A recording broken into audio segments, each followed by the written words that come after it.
So the first idea that we have is population versus sample. And a population represents the collection of all data. So if you were thinking of a scenario and you could find a way to ask everybody or collect information from every single person, that would be considered getting information from the population. And the census is one way for the United States to get data from our entire population.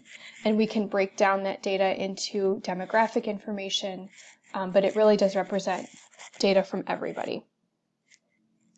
So one issue that we get into is that, yes, it would be important to get as much information from every single person as possible, but is it realistic to sample everyone? And it's just not. It's a very expensive thing to do, and it's time consuming, so not just costing money, but it's also costing a lot of time. So because it's not realistic to sample every single person that you're interested in, we sample groups. So a sample is considered to be some subset of the population, and it's really important to be representative of that population. Otherwise, your conclusions might not be valid. So oftentimes we use a random sample, which is to give every single person in your population an equal chance at being selected for a variety of things, and that allows for randomness in your sample. Here are two different examples, and we have a population of gasoline mileages of all new cars sold in the United States, and the sample could be the gasoline mileages of 845 new cars in some test. Another example, responses of all adults ages 18 and over in the United States, and the sample could be 2,184 responses of adults in the survey. Both of these examples clearly specify what the population is, that is to say, what we're really trying to investigate.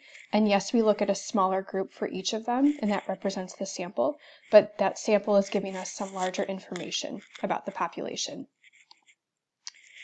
This is an example where somebody made a mistake in deciding what was the population and what was the sample.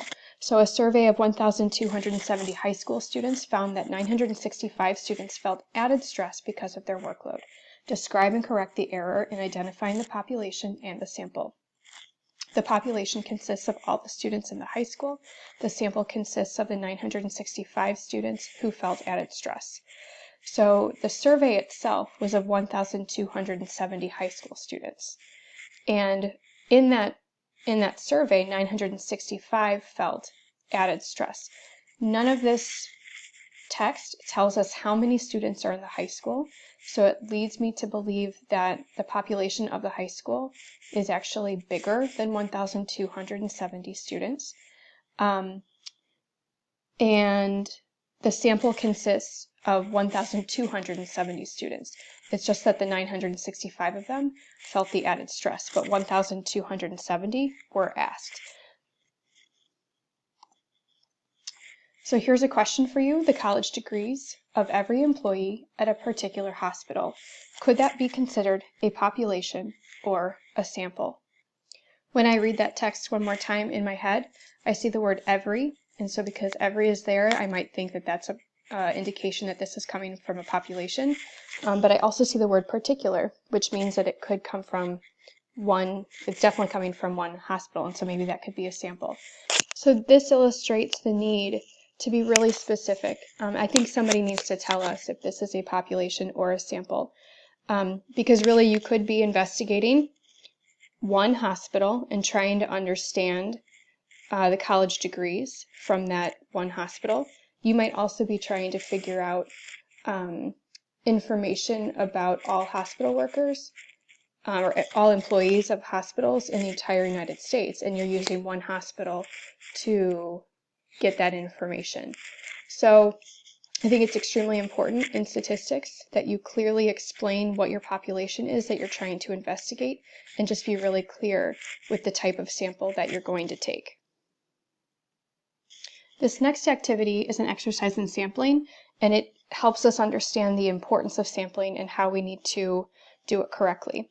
A farmer has just cleared a new field for corn. It's a unique plot of land in that a river runs along one side. The corn looks good in some areas of the field, but not others.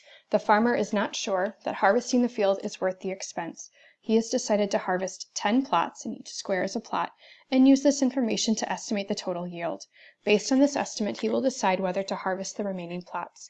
Method number 1 is a convenience sample. The farmer began by choosing 10 plots that would be easy to harvest. So maybe his house is over here and he just decides that these plots of land are going to be the easiest to harvest, and so they're marked below.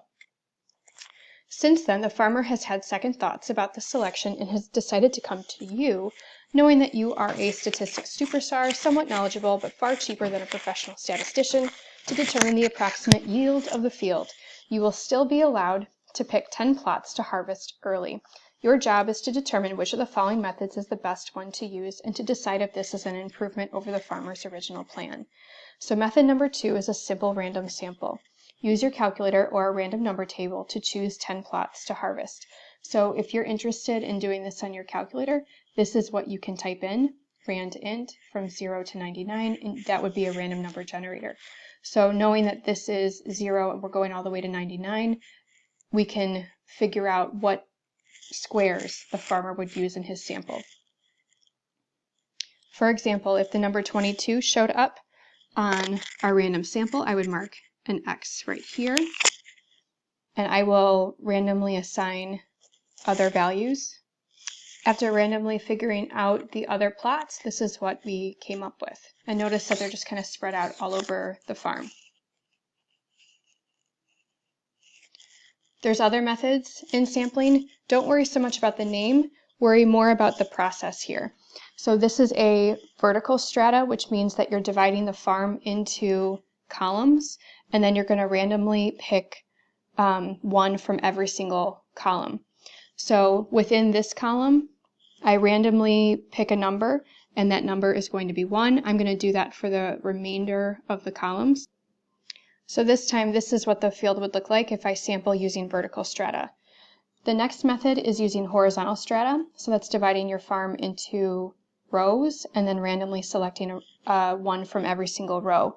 So perhaps 1 is chosen in this row, and then I'll find the others. This is what the farm would look like, sampling with horizontal strata. You can also use a cluster sample where you would pick one of these columns randomly and sample everything in that column. So, for example, I could randomly select column 3 and have to sample every single one of those plots. Or you could use a horizontal cluster and randomly pick row 4.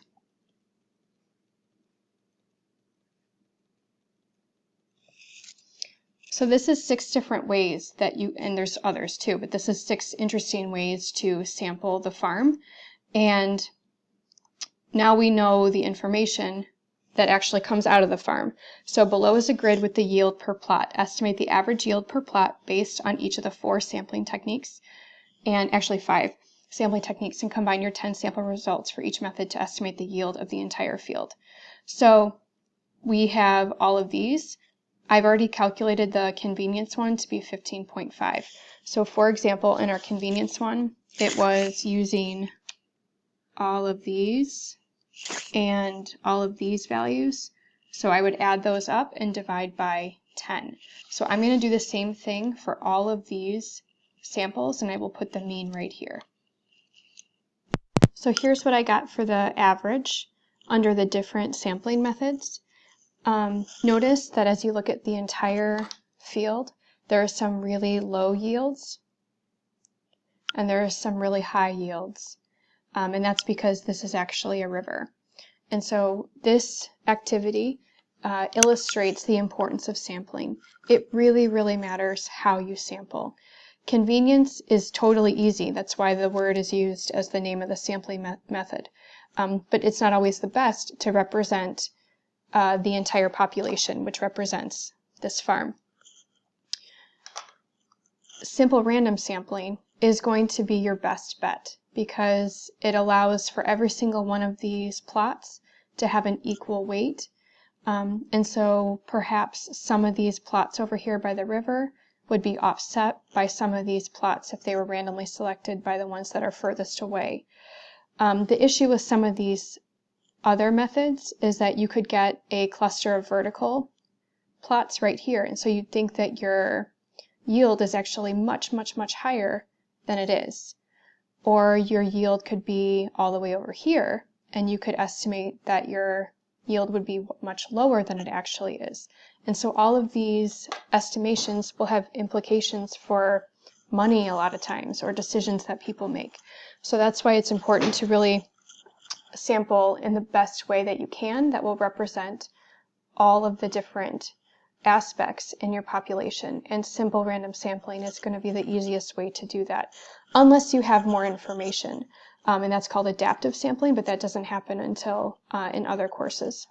So that's the lesson from this, is that sampling matters, and it's important to get as much information about your population as possible in the most efficient way.